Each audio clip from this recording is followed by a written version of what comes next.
Canning is expensive. No one tells you how high that entry fee is, especially if, like me, you make a few beginner mistakes, like not buying an actual water canner and just using the largest pot that you own, and buying a rack for the cans to sit on. Or then getting a canner from your local thrift store. It doesn't actually work on your fancy pants induction stove. And it also doesn't come with a canning rack that you have to buy from the thrift store. And then because you have a fancy pants induction stove, you gotta get the fancy pants induction pressure canner. I didn't even master water bath canning, and I'm going straight to the pressure canner. Oh, and don't forget you had to actually buy the jars to can things in. So with all of this, I am at a deficit of $223.09. But by golly, I'm gonna make this thing earn its keep.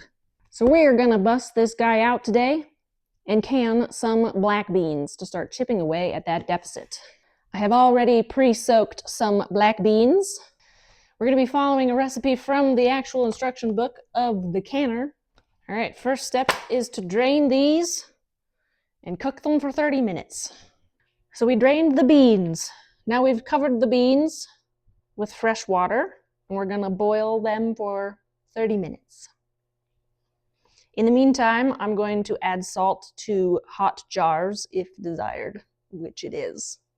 Half teaspoon for each pint jar, which is what we're doing today. While that is cooking, I'm going to get some hot water into the pressure canner. I have an instant hot faucet, and it is one of my favorite things in my kitchen.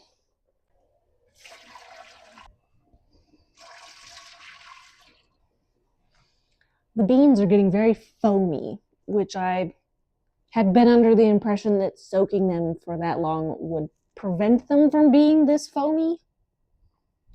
So, how foamy would they be if I didn't soak them? Look at that foam! So foamy. There are beans in the foam. Why are there beans in the foam? Is it the bad beans? Such naughty beans.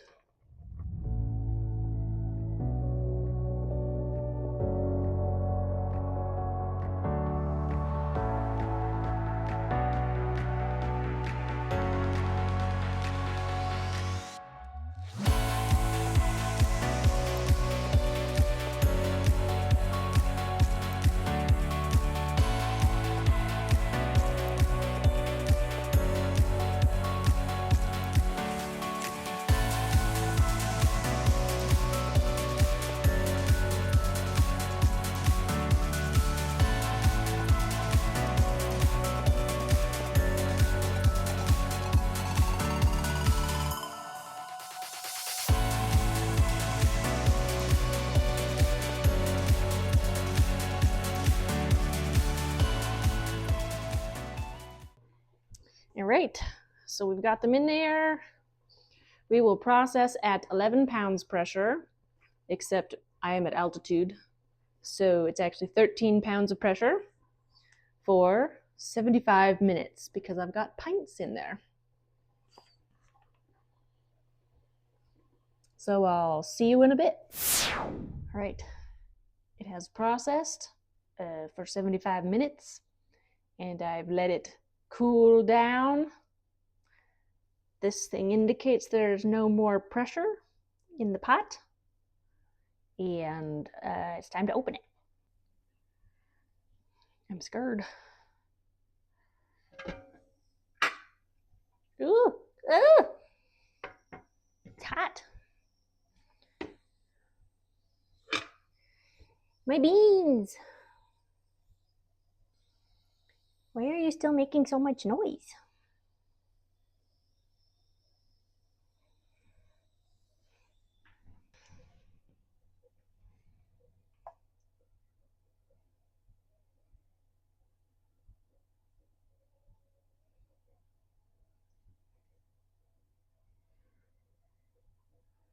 Well, I see bubbles. Like a lot of bubbles. Bubbles in this one too.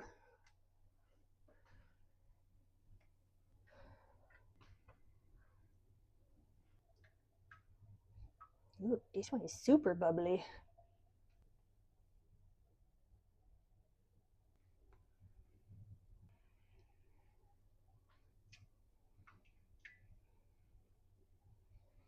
The internet says it is a good sign, actually, that it is bubbling, and that is because it is still boiling hot water in there.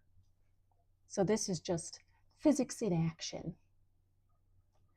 And as the jars cool, it'll create that volume suction on the lids, so they will.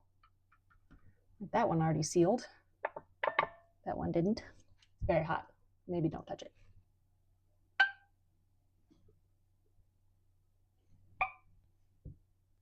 All right. So in 24 hours, maybe less because I'm impatient, we will do the final tally. It is almost 18 hours later, and now it is time to check if they worked. And then of those that checked, we're going to weigh them and see how much yield we got.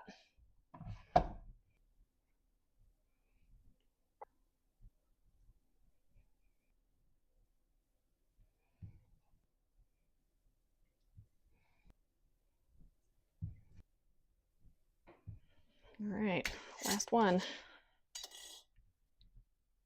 Fantastic. Full yield.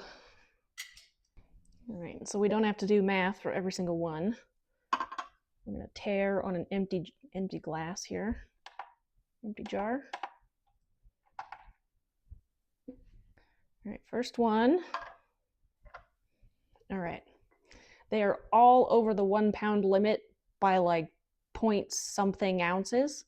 So I'm just going to consider them all 1 pound, which means that each one of these is 16 ounces. A can from the store is technically 15.5 ounces. So we do have a higher yield here than what we get at the store. And I paid $2.99 for the 2 pounds of beans that this produced. This does save a little bit of money. So this jar cost me about 40 cents to make. At the store, that is $1. So instead of paying $7, I paid basically $3. So the return on investment here is $4, which means we can now take $4 out of our current debt count. Subscribe if you want to join me on this financial redemption journey. And thanks for watching.